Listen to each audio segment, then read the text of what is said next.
بسم اللہ الرحمن الرحیم۔ السلام علیکم ورحمۃ اللہ وبرکاتہ۔ معزز سامعین و ناظرین، آج ہمارا 28واں روزہ ہے اور آج بدھ کا دن ہے اور کل جمعرات ہے اور کل ہمارا 29واں روزہ ہے، اور اسلامی مہینے وہ 29 کے بھی ہو سکتے ہیں، 30 کے بھی ہو سکتے ہیں۔ اگر 29 پر چاند نظر آ جائے تو اس کا مطلب یہ ہے کہ ہمارا مہینہ وہ 29 کا تھا، اور اگر چاند نظر نہ آ جائے تو اس کا مطلب یہ ہے کہ 30 روزے ہمیں پورے رکھنے لازم ہیں۔ اگر کل یعنی جمعرات کے دن چاند نظر آتا ہے تو اس کا مطلب یہ ہے کہ جمعے کے دن انشاءاللہ ہماری عید ہوگی۔ تو اس سلسلے میں یہ مسئلہ ہے کہ اگر عید اور جمعہ کا دن ایک ہی دن آ جائیں تو کیا اس میں ہمارے اوپر دونوں نمازیں یعنی عید اور جمعہ کا پڑھنا لازم ہے اور فرض ہے، یا یہ اجازت ہے کہ ہم اگر صرف عید کی نماز میں شرکت کریں اور پھر اس کے بعد ہم جمعہ کی نماز نہ پڑھیں تو کیا یہ ہمارے لیے جائز ہے؟ تو اس سلسلے میں معزز دوستوں، علماء کرام کے دو گروہ ہیں۔ ایک گروہ کا یہ کہنا ہے کہ آپ کے لیے یہ اجازت ہے کہ آپ جمعے کی نماز میں شرکت کرنا چاہیں یا نہ کرنا چاہیں، لیکن بشرطے کہ آپ عید کی نماز پڑھیں گے۔ اور دوسرے گروہ کا یہی قول ہے کہ جس طرح آپ کے لیے عید کی نماز میں شرکت کرنا لازم اور ضروری ہے، اسی طرح آپ کے لیے جمعہ کی نماز میں بھی شرکت کرنا لازم اور ضروری ہے۔ معزز دوستو، اب اس مسئلے کا بنیاد اور یا یہ ہے کہ اس مسئلے کی جو وجہ ہے وہ کیا ہے؟ تو اس مسئلے کا اصل جو بنیاد ہے وہ بنیاد یہ ہے کہ آپ علیہ الصلاۃ والسلام کے زمانے میں ایک دفعہ اسی طرح عید اور جمعہ ایک ہی دن میں آئے، تو آپ صلی اللہ علیہ وسلم نے عید الفطر کی نماز ادا فرمائی اور پھر لوگوں کو خطاب فرمایا اور فرمایا کہ اے لوگو، یہ آج کے دن دو عیدیں جمع ہو گئی،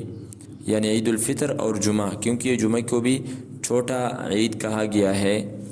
اور آپ نے پھر فرمایا کہ تم میں سے جو چاہے اور وہ انتظار کرنا چاہے جمعہ کی نماز کا تو وہ انتظار کرے، اور جو جانا چاہتا ہے تو وہ واپس جا سکتا ہے۔ مطلب یہ کہ اس کو اجازت ہے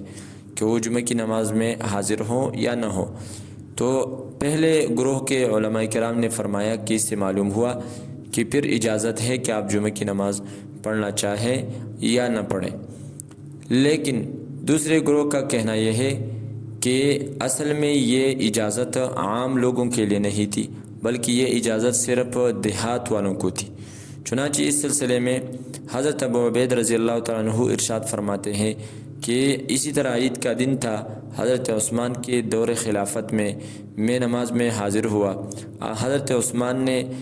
خطبے میں ارشاد فرمایا کہ اے لوگو، آپ کے لیے آج کے دن دو عیدیں جمع ہو گئی، لہٰذا دیہات والوں میں سے جو شخص جمعے کی نماز کا انتظار کرنا چاہے تو انتظار کر کے ہمارے ساتھ جمعہ کی نماز پڑھے، اور جو واپس لوٹنا چاہے تو وہ واپس لوٹ سکتا ہے۔ اس سے معلوم ہوا کہ یہ اجازت عام دیہات والوں کے لیے تھا، یہ عام لوگوں کے لیے نہیں تھا، اور دیہات والوں کے لیے یہ اجازت اس وجہ سے یہ اجازت تھی کہ ان پر جمعے کی نماز سرے سے لازم ہی نہیں ہے۔ باقی رہے شہری، تو شہری لوگوں پر عید کی نماز جس طرح لازم اور فرض ہے، واجب ہے، اسی طرح جمعے کی نماز بھی واجب اور لازم اور فرض ہے۔ اللہ علیہ وسلم کی یہ تھی۔ اس کی دلیل یہ ہے کہ آپ صلی اللہ علیہ وسلم کی عادت یہ تھی کہ عید کی نماز میں پہلی رکعت میں سبح اسم ربک الاعلی اور دوسری رکعت میں هل اتاک حدیث الغاشیہ پڑھتے تھے، اور یہی عادت آپ کی جمعے کی نماز میں بھی تھی کہ اس میں بھی آپ پہلی رکعت میں سبح اسم ربک الاعلی اور دوسری رکعت میں هل اتاک حدیث الغاشیہ تلاوت فرماتے تھے۔ پھر بس اوقات اس طرح ہوتا تھا کہ جمعہ اور عید ایک ہی دن میں جمع ہو جاتے تو آپ صلی اللہ علیہ وسلم دونوں نمازوں میں یہی دونوں صورتیں پہلی اور دوسری رکعت میں تلاوت فرماتے تھے۔ یہ بات امام ترمذی رحمہ اللہ تعالیٰ نے اپنی کتاب سنن ترمذی میں نقل کی ہے،